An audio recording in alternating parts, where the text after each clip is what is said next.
you're about to get a very special behind-the-scenes look at how we build strong relationships with the animals in our care. You'll see firsthand how we train, and you'll see how the animals' participation contributes to their health and well-being. And now, ladies and gentlemen, please give a big round of applause to our training team.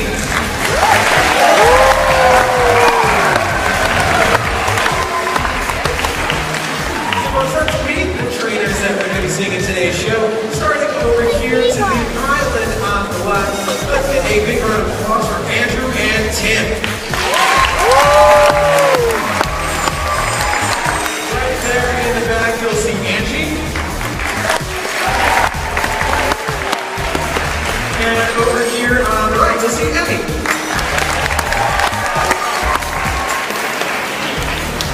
You'll also see that we are being joined by the beluga whales. Now, we're going to show you how the training process begins. To do that, please focus your attention to the island in the back. You'll see Angie working with Naya.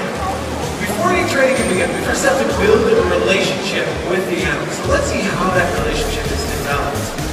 You'll see Angie playing games with Naya, feeding Naya, and tickling Naya on the tongue. These are things that Naya enjoys. We make this experience something the whales look forward to.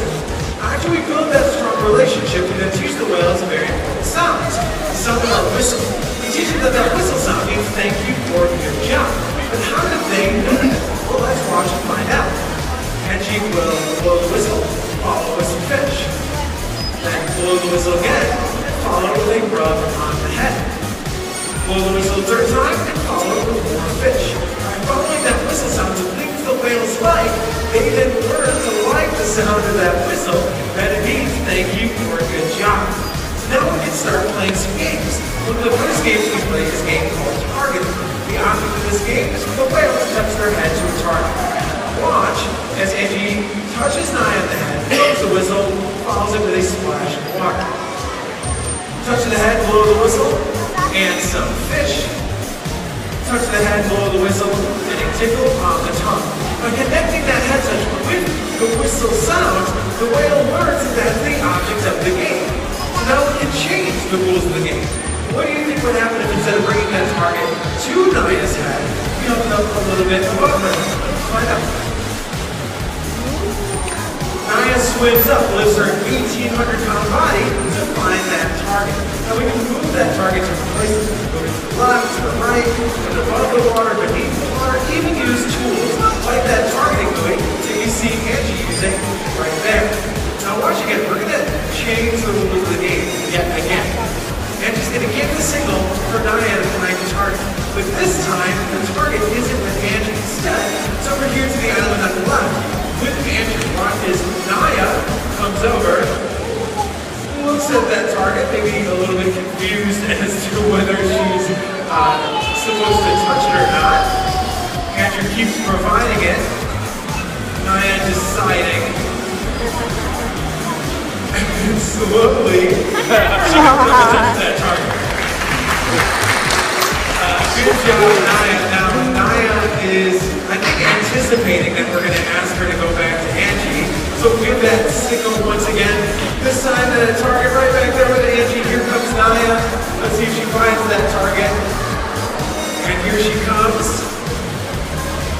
I finds it a little bit quicker that time. I'm going to write the applause for Naya. Now, this simple head touching game becomes a way for us to ask the animals to move around from place to place throughout the habitat. We want to show you some advanced training that we can do here at Shell. All the basics that you just learned about are just that, the basics. Once we build that foundation of training, we can do some other cool things with the animals. So that's what we're going to do right now. And you'll see that we're going to be working with two of the beluga whales. We're going to be asking the beluga whales to come to the center of the habitat and make a big splash. But one of the ways that we tell them where we want them to go to do a certain behavior is with that targeting game. So see, one of the trainers joining us right out here on the walkway, she's going to use that targeting pole, and she's going to slap the surface and make a big splash. Shelter dog, actually. And I'm just walking around right now because this is the very first day he's ever been in front of this audience here. There's a lot of people, you guys make a lot of noise, and that's good. You know, we don't want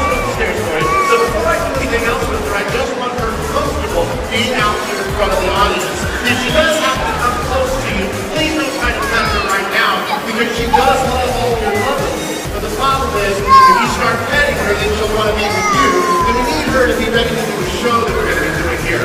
Now earlier, you saw us doing some really good training with the blue whales. And instead of a whistle, with Aquarium, we use this clicker.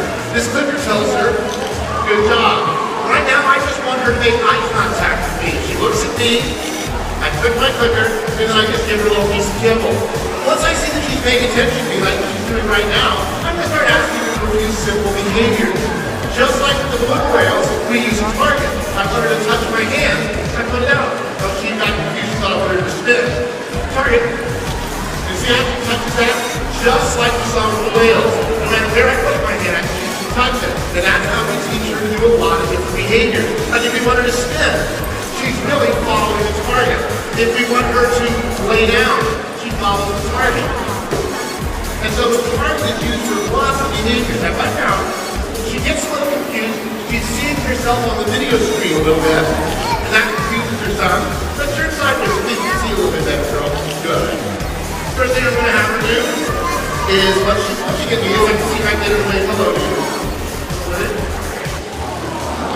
Yeah, that's a good girl.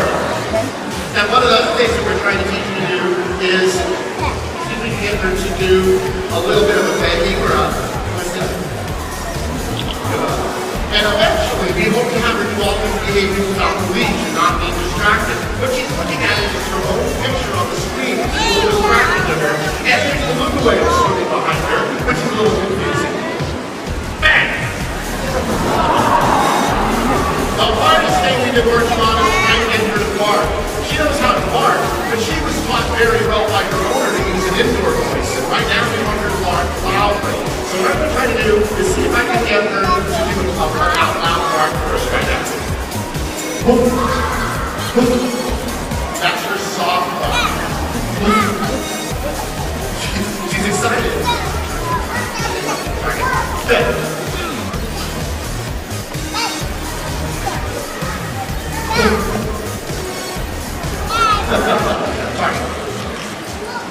We're going to keep working on that one. I think she's a little nervous with all of you out there. But I tell you what, she'll turn around and face everybody out there for just a second. I know there's people out there. She's looking at me. She's looking from this direction. She's looking at her own reflection up there. All right, good girl. I think she did a really good job. Our goal right now is just go ahead and clap for her.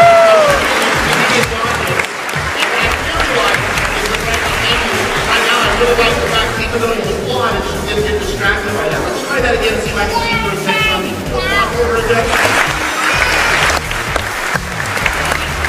Look at my clicker and giving her treat for paying attention to me. All right, kiddo, you did really, really well. Take a look at me one more time, and then we're going to run away. Good girl. Thank you all very much. I'm going to turn it back over now.